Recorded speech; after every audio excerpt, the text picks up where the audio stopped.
फेरि तेस्रो पटक यो मुक्तिनाथ जाने सिलसिलामा कागबेनीको यो सेल्फी डाँडामा आइपुगेका छौँ। पहिलो कुरो म हाम्रो गुरुजीलाई धेरै धेरै धन्यवाद दिन चाहन्छु। हाम्रो यो भिजुअल बनाइदिनु भएको छ। त्यसपछि यो मानाले गर्दाखेरि यो मुक्तिनाथ मेरो लिएर आएर म आउन पाएँ। नत्र भने यहाँ मुक्तिनाथ आउने अवसर जुट्दैन थियो। मामा तपाईँलाई पनि केही भन्नु मन लागेको छ?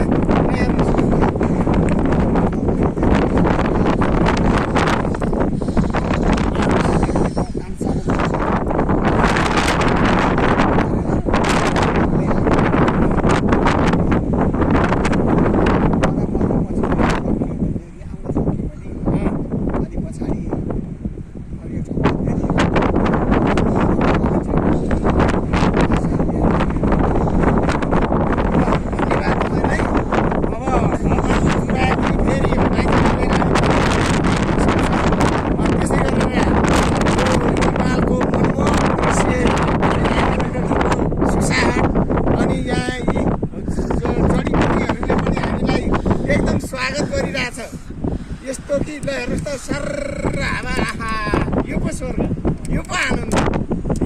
यो ठाउँ त कहिले अब फेरि मलाई त आइरहँ जस्तो लाग्दो रहेछ। यो स्वर्गीय आनन्द भनेको यही हो। हिमालले मुसु हाँसेको छ, उताबाट मन्द मुस्कान दिएको छ। हेर्नु त थोरै दाँत देखाएर फुसुक्क हाँसेको हिमालले, फुसुक्क अलिकति हाँसेको। यो ताडो चाहिँ